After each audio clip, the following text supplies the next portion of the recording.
nouă aventură începe. Un Eurotrip în Croația, departe de lacurile cerebre precum Zaiarchi sau Ontario. Am ales un lac misterios, nu de mulți cunoscut, cu o apă adâncă și cristalină. Am venit aici pentru a găsi crapii capitali, dar ceea ce am descoperit a schimbat complet partida. Rămâi alături de mine pe lacul Vucovina.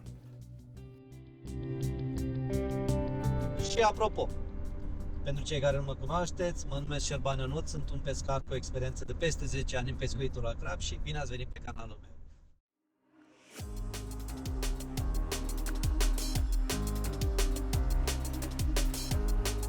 Drumul a fost lung. Am încercat un traseu nou care nu urmează autostrada principală spre Budapesta. Odată ajunși, ne-am instalat, iar prima noapte a venit cu o surpriză neașteptată. Am avut prezentare, dar din păcate nu am reușit să-l scot. Nici nu mă gândeam ce avea să urmeze. Cu toate astea, prima zi este dedicată de obicei acomodării și descoperirii locurilor perfecte pentru pescuit în zilele următoare. Prima noapte a trecut. Suntem în prima dimineață. Haideți să vedem ce se întâmplă. De 6 noapte am pățit aceeași treabă. Am avut trăsătură, când am ajuns la el nu mai fost nimic, adică era agățată. E ceva aici unde plămplitezi urbețele astea. Ceva mizerie profundă, da.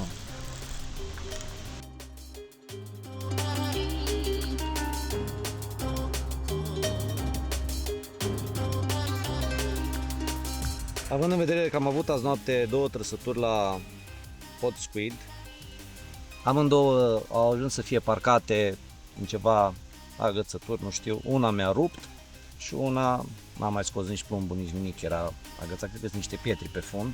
Nu mă așteptam la problema asta aici.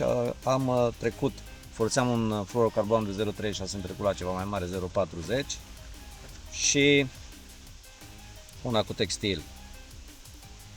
Cam asta sunt prezentările. Acum să vedem care ne va aduce trăsătura.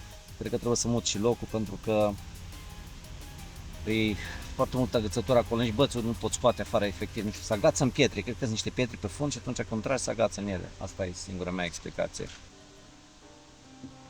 Voiam să spun că masa asta mi se pare cam înaltă, dar cred că are înălțime bună. Asta e masă pentru așa ceva. Da.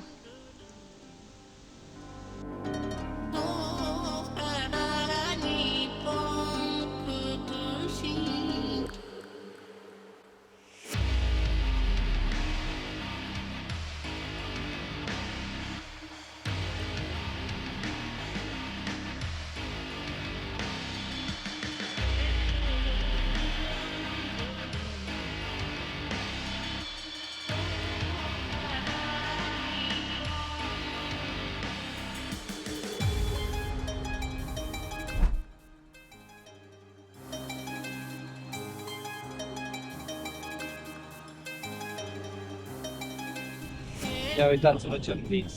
Lin. Da, cred că n-am mai prins un lin.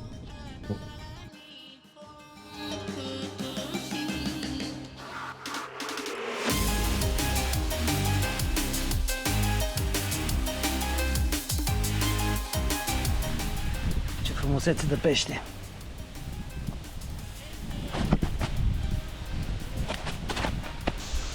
S-a agățat? Să mă duc cu barca.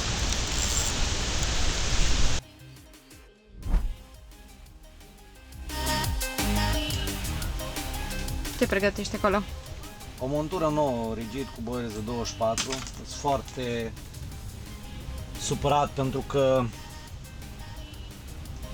3 trăsături de crab, 3 pești pierduți. Se agață în ceva acolo pe fund. Nu explic în ce, că nu se vede nimic pe sonar, în pietri, în... Da, am decis că la următorul pește mă duc direct cu barca. Chiar.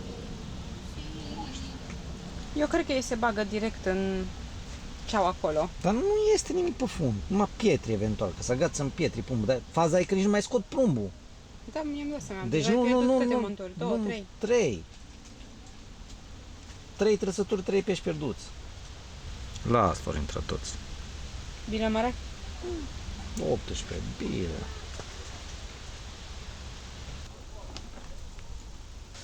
Deci prezentarea mea e aceeași, La toate trei? la toate trei. La asta mi-a tras o bilă de 22, 24 pe tâi. Sper să și reușesc să scot un pește. A fost un pescar de aici, din asociație Igor, pe care salut pe calea asta, care am povestit puțin și au zis că nu, balta poate să fie să prinzi 5 pești într-o săptămână, 10, cam asta ar fi norma pe săptămână, sau 20-30 dacă ești merge foarte bine, sau mai slab. Acum să vedem. Pești mari sunt, din câte am înțeles. 34-35 de kilograme.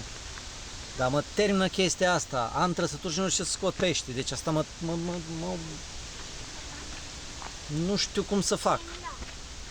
Nici n-am venit pregătit, că n-am știut să fie agățătură pe aici. Măcar îmi duceam niște cauciucuri să pun pietre, să se desfacă când trăsătură. Habar nu am. De data asta peștele ăsta a fost pe o mână de nadă și într-un loc ferit de vânt. Nu a mai fost același loc bucucaș în care am pierdut peștii. Dacă încep să-mi trag aici, mă și mut cu ei. A fost prima trăsătură în partea asta. Da, în dreapta. Nu pare a fi foarte mare, dar e bine să... Știm că sunt. Exact. A trecut o furtună pe aici, pe lângă noi. Eu vreau să zic că cred că plouă în partea aia, nu știu dacă vezi norii aia. Fix pe lângă noi a trecut, se vedea când eram pe apă.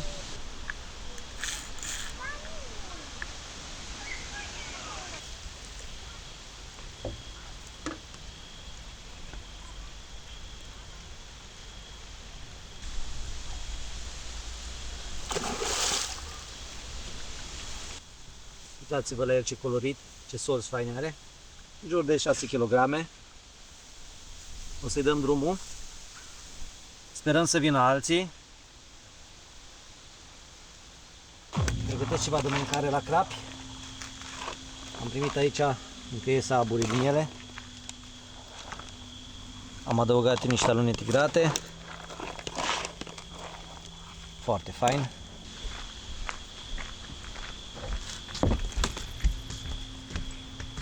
Aici mai am pregătit un amestec de mai nu-s chiar amestecate bine, dar pelete de două feluri și boilesuri. Mergem să plantăm bățul și să vedem dacă mai reușim să mai prindem un crab de acolo.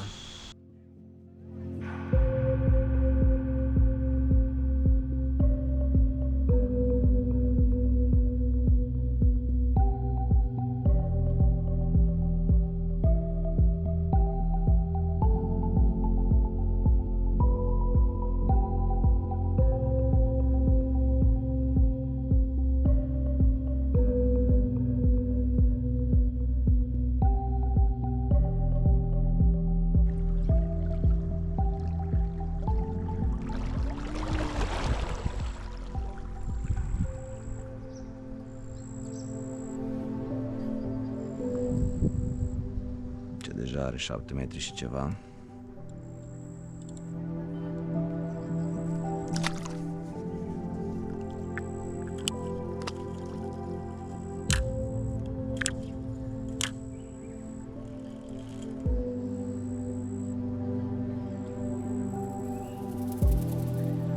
Al doilea băț e cu alune tigrate. Pe rigid amândouă pentru că sunt mulți lini, foarte mulți lini am văzut acolo în zona aia unde am lăsat bățul. Să vedem la care va merge prima dată, la alune tigrate sau la boiles.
Nici aici nu scăpăm de așa ceva.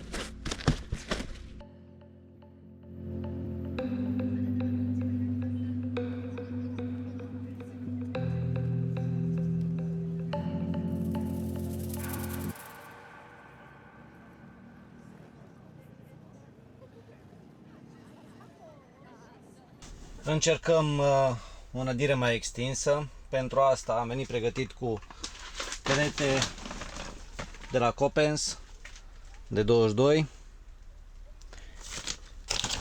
perete de 11 de la Ale Aqua,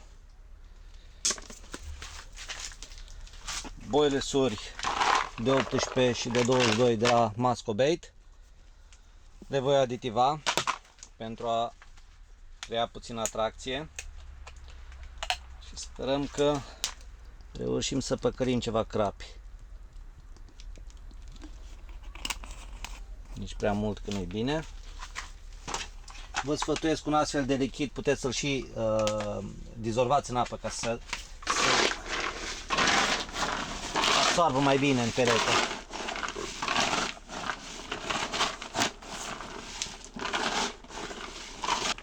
Miroase bine. Da, da. Chiar foarte bine. Să sperăm că nu atragem plăticile prea tare cu această aditivare. Foarte bine miroase. Cam asta ar fi. Un al doilea lucru care îl voi face. Am pregătit aici, hai puțin afară cu mine.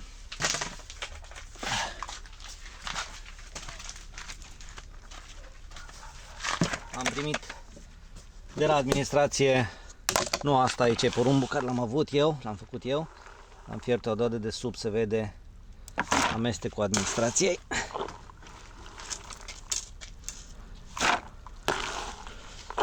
Nu știu dacă se va vedea, dar o să întoarcem aici.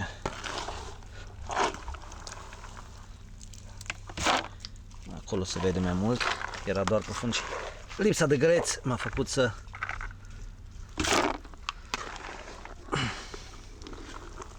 acum. Deci asta e amestecul administrației, porumb cu grâu, cu rapiță, din ce am văzut eu sau ce mai este pe aici prin el.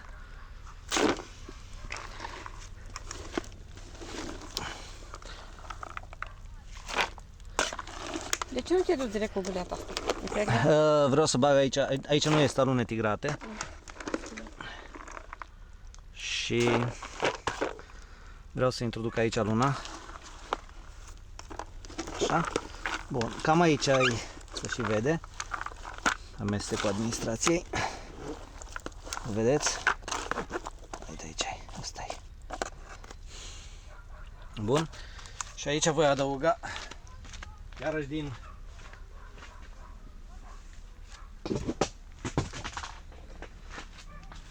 lipsă de găleți. Am fiert ieri niște porumb și l-am pus peste alune. Dar aici se vede clar că sunt multe alune. Adăugăm și niște alune.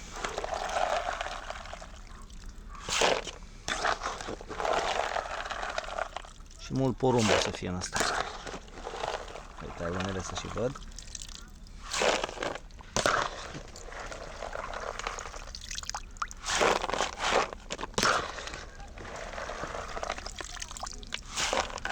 Bun.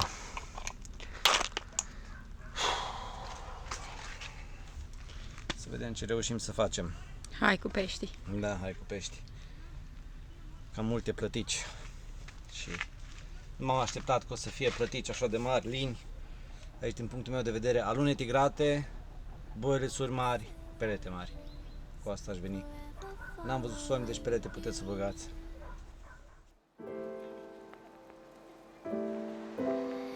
Just don't get too far, and I'll be right where you are.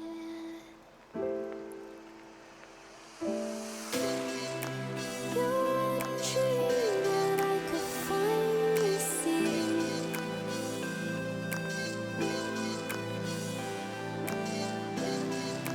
I just want us to always be, to always be.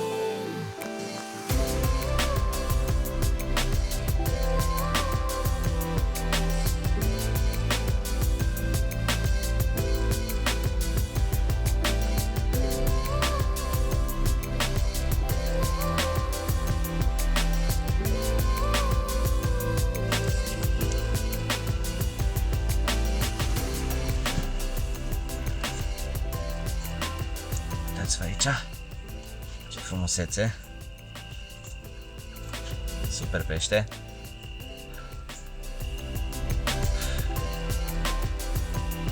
Excelent, îi dăm drumul și sperăm că mai vin alții. Peștele nostru. Uitați vedea cât e frumos. Extraordinar.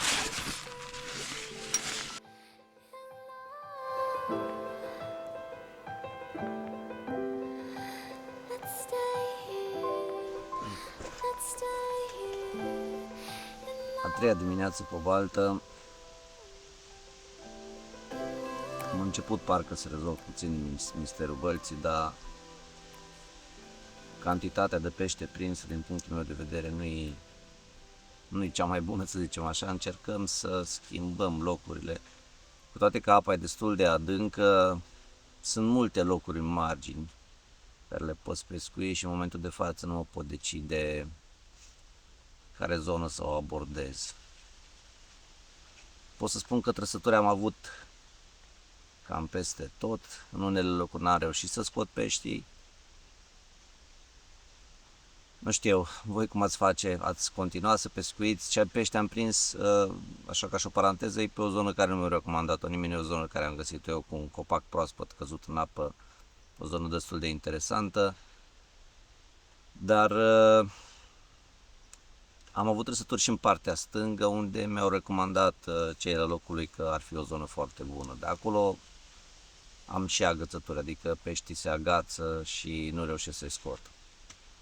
Trebuie să mă decid asupra unui loc pe care să-l nădez destul de tare. Vreau să am două locuri în care să pescuiesc. Acesta care am prins deja peștii și încă unul în care să aplic o nădire destul de consistentă.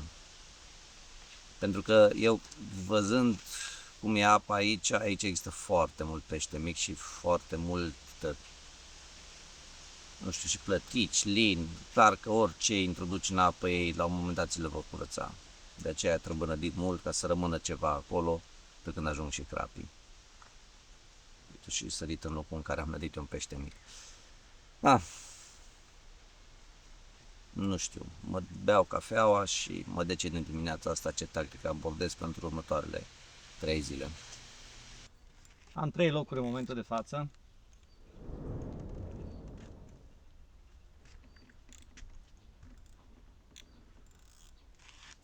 Un loc care mi-o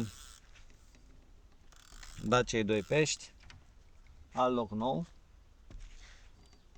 pun multe speranțe în el și încă un loc unde zic localnicii că se prinde. Cu apa dincă. Da. Și ce te fură pe apă, mă, chestia asta? Ți se pare că ești mai aproape sau mai Se departe? pare că ești mult mai aproape de mare. Da. Da. Dar Big Car Play că o să te descurci fără sonar. Dar acolo nu sunt așa de important. Deci sunt foarte multe diferențe de nivel. Deci aici ești mort dacă n-ai un sonar bun. Sunt foarte multe din astea și urcă repede, foarte repede, dintr-o dată, știi, malul.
După lin, plătică lin și așa mai departe, zona care localnicii zic că e cea mai bună, se pare că a produs un pește.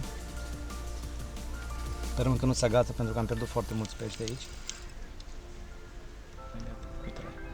Vezi? Da, da.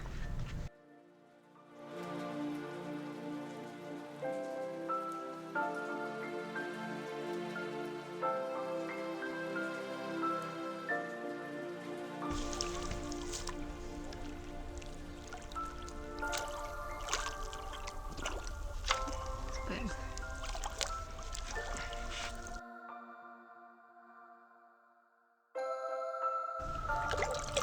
Un crab de 15 kg.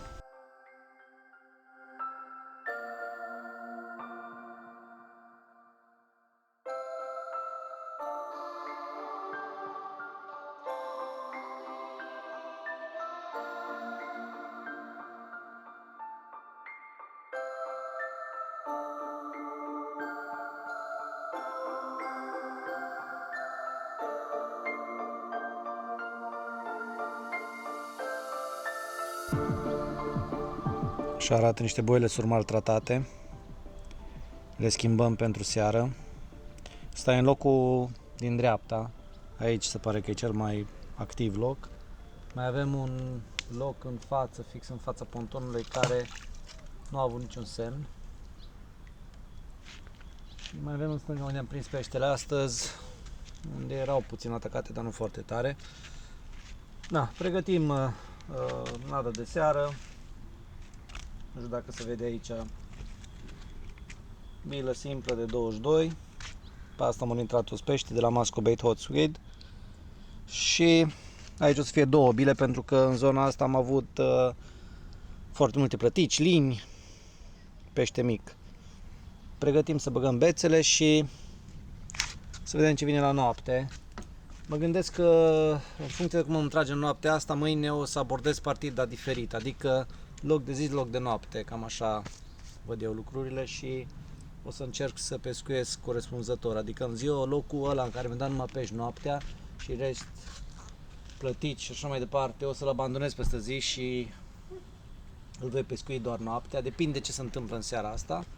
Și locul care mi-a dat pește ziua o să-l pescuiesc cu două bețe ziua și un băț de control aici pe baliza în față care nu mi-a dat nimic în momentul de față sau le mut toate trei acolo, vedem.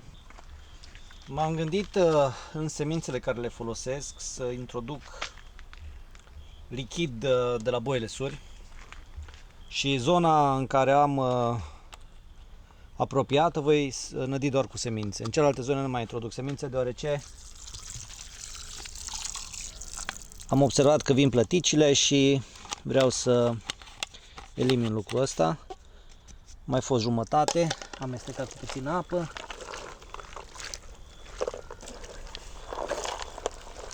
Un mix aici de semințe, miroase foarte bine acum boilesuri.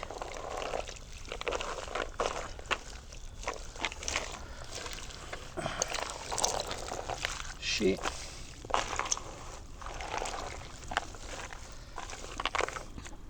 să vedem dacă are vreo influență.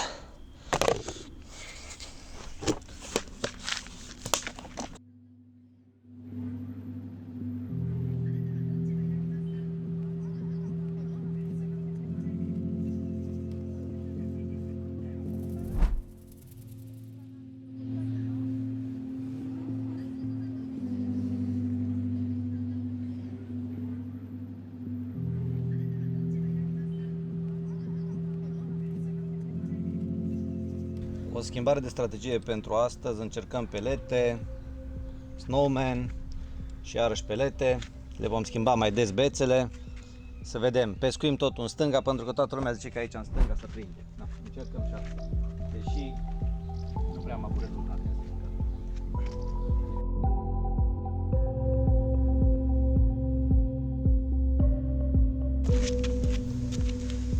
Imensă.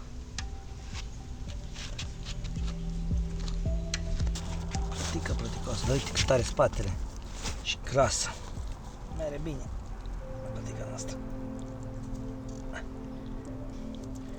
Eu ce-i trebuie la popa?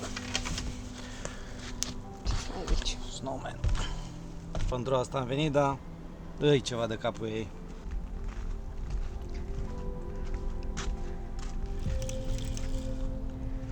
A scăpat. L-ai scăpat? Nu pot să cred. Clipa băiați.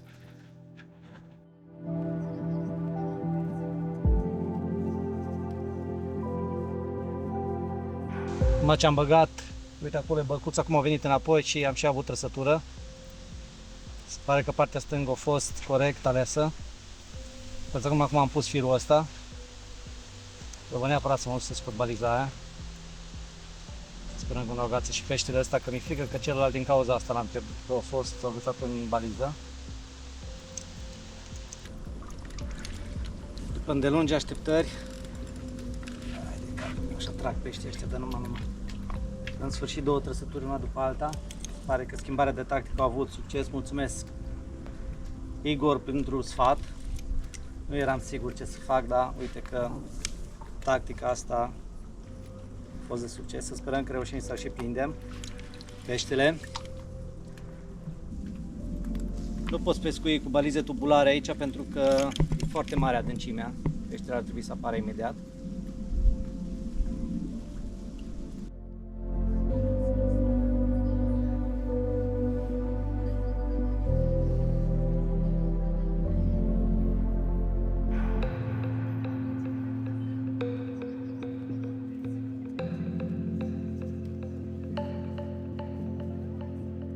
În sfârșit primul pește mai răsărit, un pește de 20 de kg, 20 și 300, ceva în genul ăsta.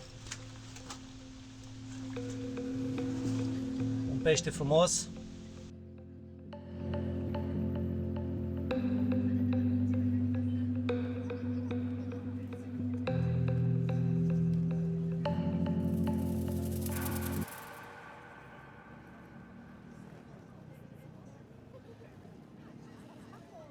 Și african să nu se agațe acolo extraordinar. Oamenii se dau cu jet ski-ul, noi prindem pești, dar întotdeauna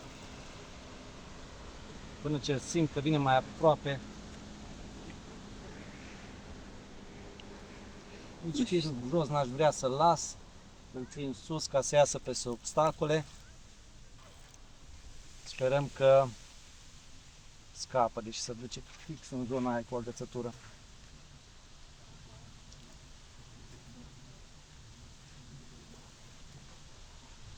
Asta e prima baltă la care fug la bețe efectiv când trage, nici nu arunc tot telefon din mână, de obicei când îmi trage până în alte locuri, mă duc liniștit, așa calm, dar simt aici că orice minut contează.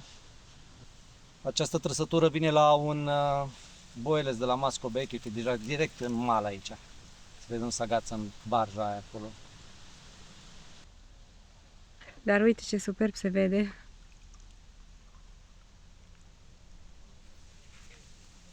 Incredibil.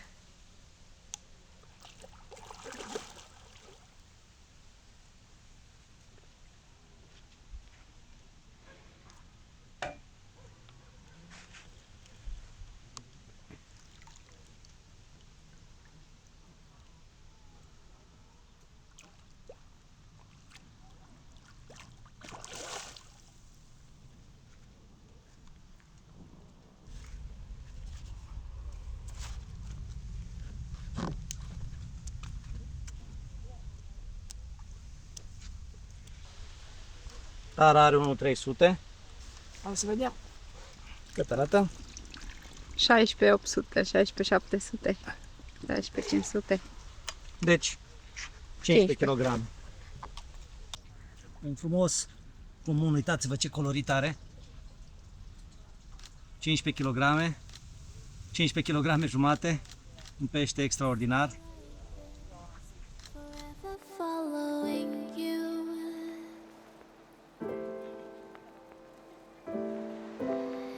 Just don't get too far. Uite, pregătesc o montură de noapte, 2 boilesuri,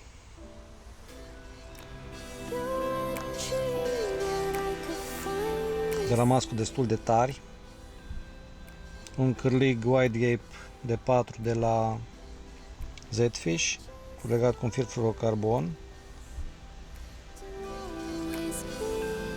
un manșon destul de lung, a intrat acum în interior, da, o să vedem, da. Un manșon destul de lung și montura lungă pentru a de pește mare, încercăm la noapte această prezentare. Cam asta ar fi. Observați că distanța e destul de mare de la Cârlig la Boiles, în speranța că vom prinde crapii cei mari, nu plăticile cele mari. O să pescuim o montură cu o bilă dublă, o montură cu una simplă și una cu papa. Vă gândiți din ce cauză folosesc astfel de plumbi? Sunt de lansat, pentru că nu mai prea am pierdut foarte mulți.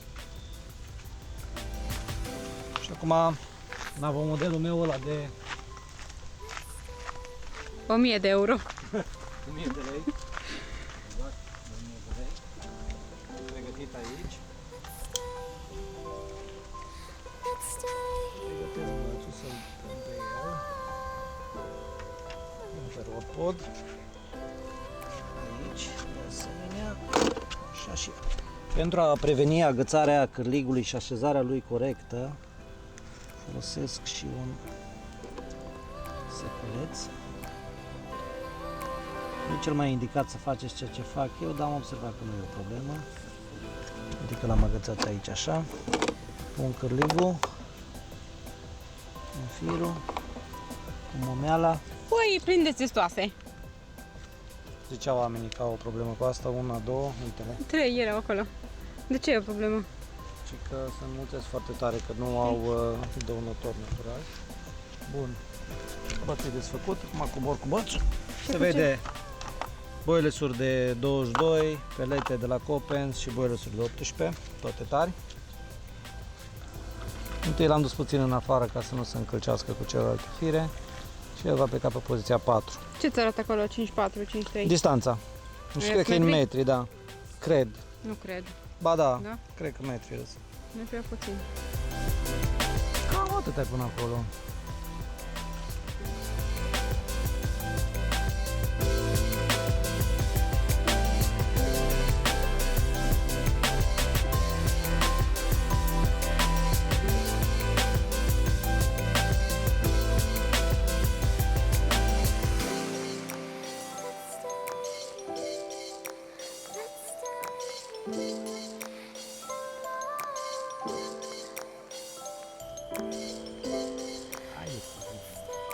E plin de țânțari. E agățat?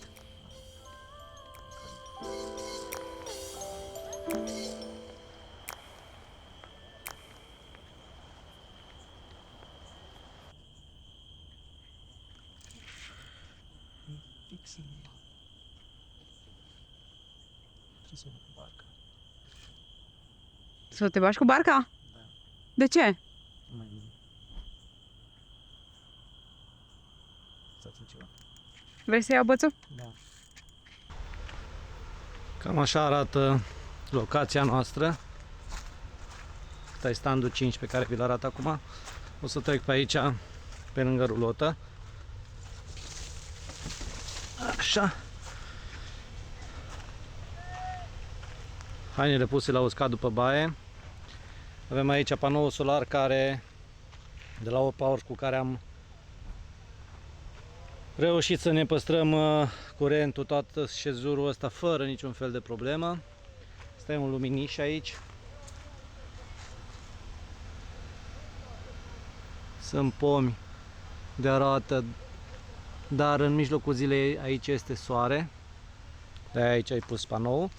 Și pe aici se coboară înspre locul de pescuit. Avem bețele în stânga, pescuiesc înspre pomii aia care se văd în depărtare.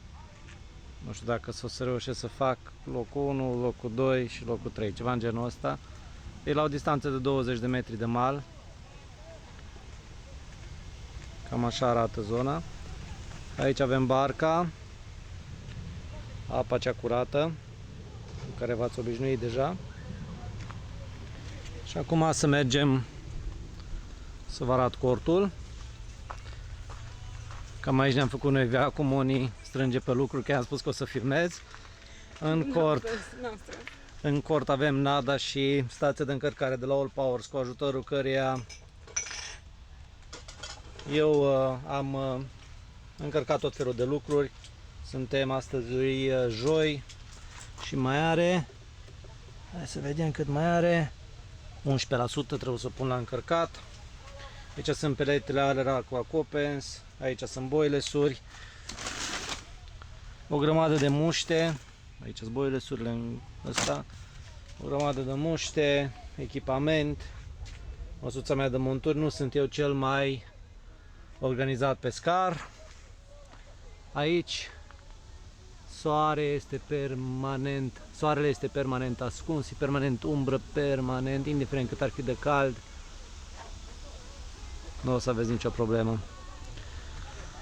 Bun, ca și idee,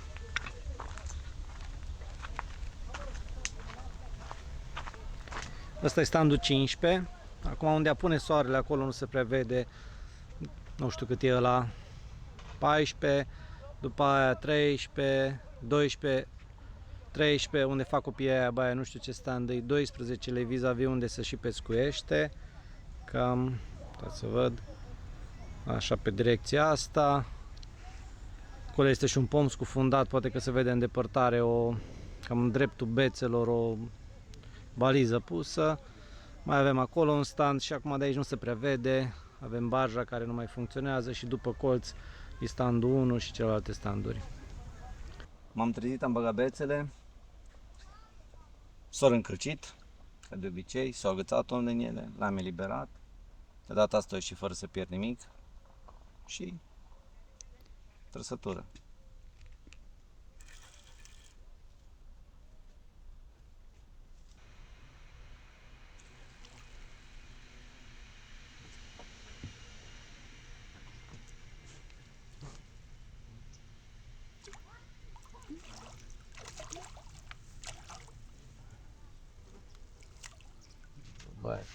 Pește frumos, venit în dimineața asta, să sperăm că mai vin și alții. Îi dăm drumul și băgăm bețele la loc. Hai, să mai vină și următori.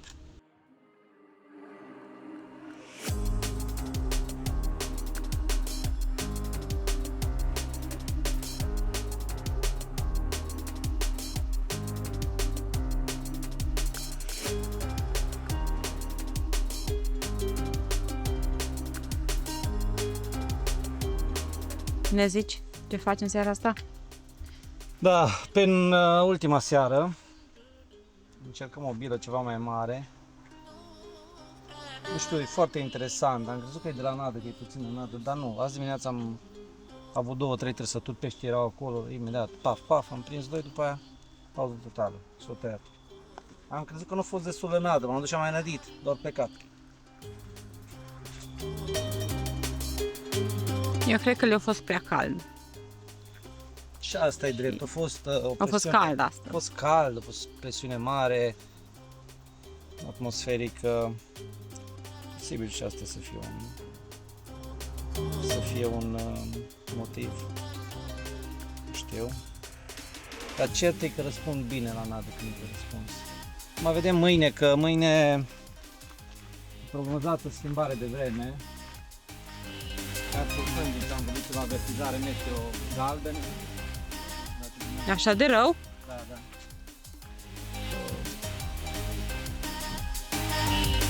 Noi am zis că o să strângem de mâine după masă lucrurile. Probabil o să pescuiești și mâine noapte, dar ceva în genul trăsătura și scos bățul sau nu știu, depinde și de cât de bine merge. Dar nu știu de ce, nu. Mi-a zis domnul ăla care pescuiește aici că asta e loc de zi, peste cumva. Probabil că noaptea ar trebui să pescuiesc acolo.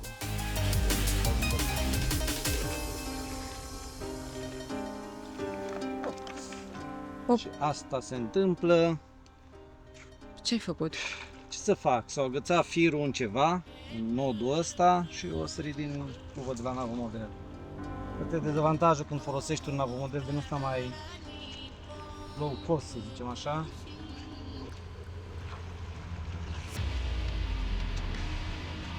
Cuva aia în spate sunt mai bune alea cu alimentare de jos, zic eu. Acolo n-ai cum să pierzi. Da, ai și ceva not pe mulinetă. Da, pe nodul între înaintași, mă, nu filament. Înaintași. Oare? Da, ăla aici e destul de grosier pentru că sunt mari amândouă.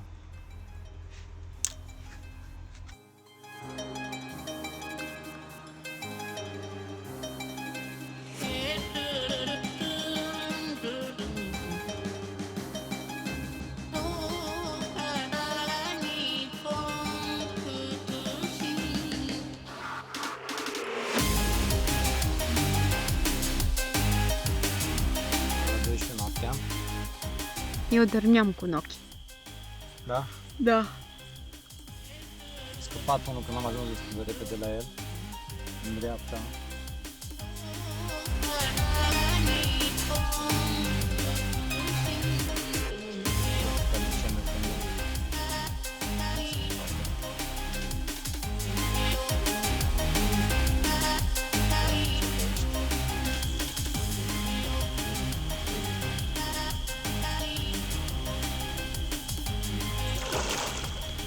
Îți dai seama ce curată e apa asta dacă și ies de noapte, tu vezi pești în apă. Noaptea se face mai bine. Noaptea se văd mai bine? Da, da. Și pe alte băieți. Nu știut. Superb se vede. Gata, când vrea el, nu când vrei tu. Avantajul e la apa asta curată că vezi cum poți să bagi minciocul. Da. Știi? Îți dai seama că hai că acum te fraieresc. Deci un 1.300 are sling-ul. Cât arată? 16 jumate, 16.600. Deci 15 kg. Oh, ce s-a dus? N-am apucat să-l văd. Peștii au început să vină, dar așteptăm să vină ceva mai deosebit, ceva la 20. Ăsta e un exemplar care o cam obosit și el, săracul. Hai mă, stai. Uitați-l. Pește frumos. Miez de noapte, în jur de ora 2, cred că îi. Cam asta e configurația care merge în avomodelul. Este vorba de pelete, boilesuri și acolo e montura. Toate vin într-un singur loc. Cam așa am prins pești până acum.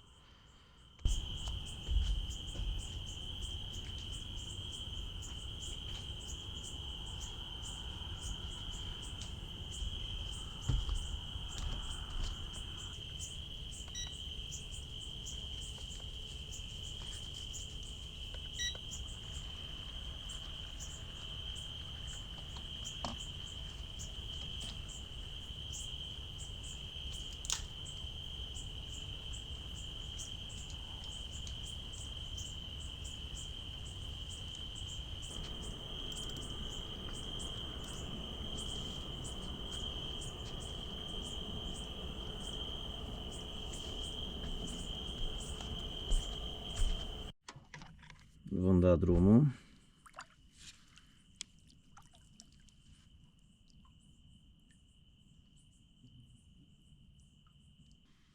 Uitați-vă ce avem noi aici. Dita-i crăsocul.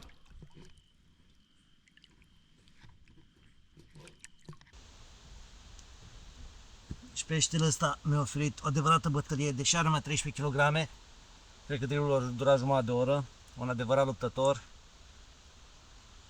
Cam obosit, e dimineață, deja al 4-lea pește pe noaptea asta. Al 4-lea crap. Când din stânga, când din dreapta îmi vin peștii. Probabil că simt că urmează o schimbare a frontului atmosferic. Să vedem ce mai reușim să mai scoatem în fața camerei. Și acesta și toți au intrat la o bilă de 24 de la Mascobait, varianta Hot Squid. Simplă de data asta.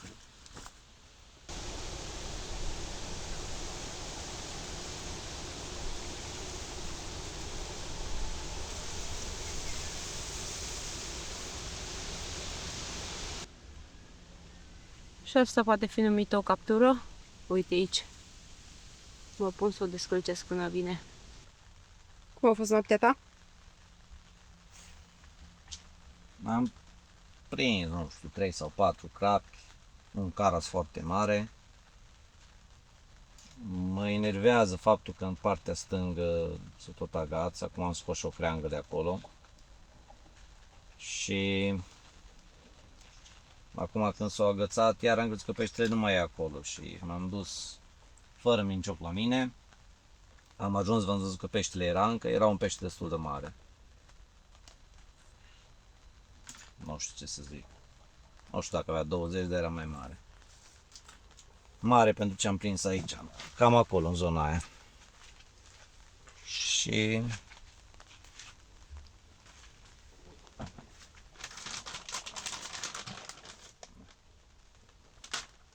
am venit înapoi după mincioc, m-am dus cu minciocul la el, l-am ridicat încă o dată la suprafață și când l-am văzut în fața mea, când am dat să bag minciocul a făcut, scos călegul din gură și plecat. Efectiv așa a făcut.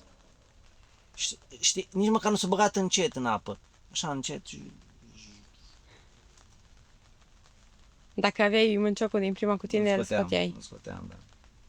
Nu scoteam voi și fix sub mine.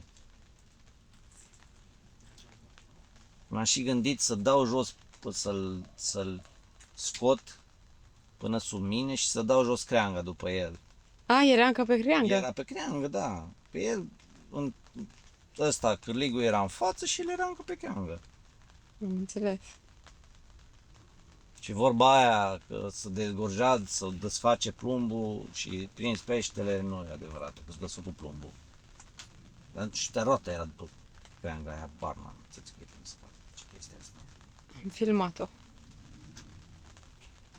Dar era dată bine de câteva ori. Dar era dată decât, nu-mi explic cum se întâmplă chestia asta. Probabil că noată ei. Probabil, nu știu, să noată Pește, acolo știi? când s-a gață în ea. Foarte enervant a fost momentul. Și să vii tu până la mal, să ții minciocul, să te mai duci o dată deasupra lui. Mai bine făceam girul până la mal, dar mă fă frică că fiind cu creanga aia străște pe fund să agață în altceva, știi?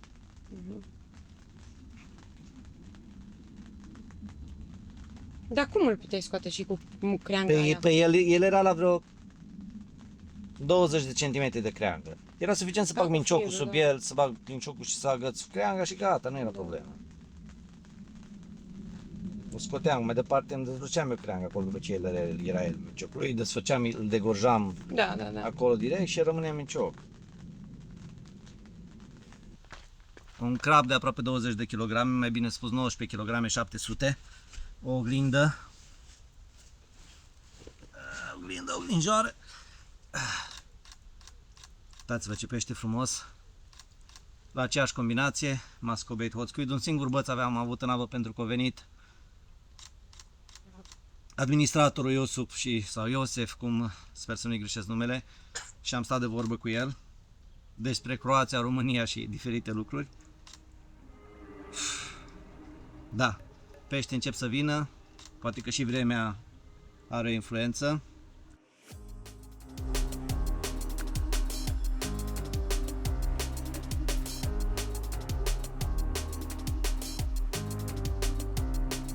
Fish here have a very beautiful color. Yeah. Nice one. Un pește frumos, în jur de 10-12 kg, foarte frumos, are niște solți deosebiți. Ultima zi ne aduce numai surprize.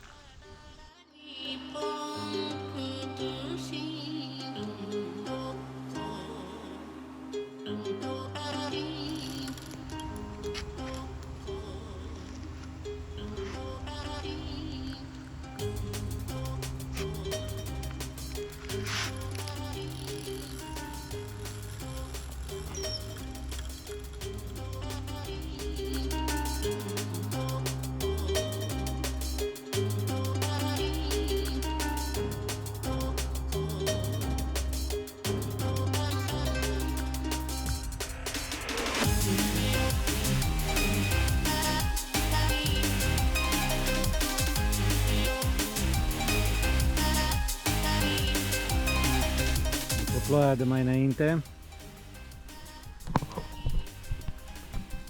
Avem un nou pește.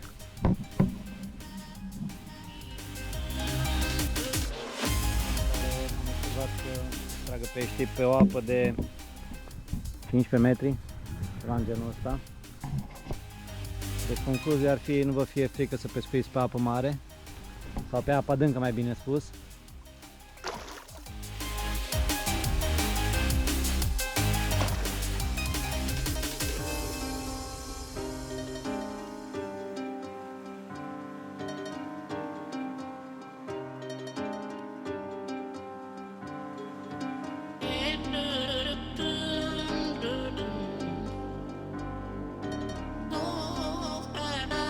Unul dintre ultimii crapi a partidei, 20 de kg și jumătate. Aș putea spune al treilea 20 plus, dar în momentul de față sunt 2 și jumătate, am un 19800. Peștele cu numărul, nu știu, n-am trecut de 15, dar peștele cu numărul 12, 13, ceva în genul ăsta. Foarte mulți pierduți pești, cred că câți am prins am și pierdut partida asta, din cauza agățiturilor și a modului de pescuit. Un pește care a venit la o adâncime de 15 metri. Nu știu cum o să reușesc să fac poze cu el, pentru că sunt în apă și în general pești când ești în apă cu ei ai problema asta. Super pește, super partidă, uitați-vă la el cât e de frumos, îi dăm drumul și cred că ne băgăm la somn. Dacă v-a plăcut conținutul, nu uitați să vă abonați, fire întinse, să ne vedem cu bine pe baltă. Salutare!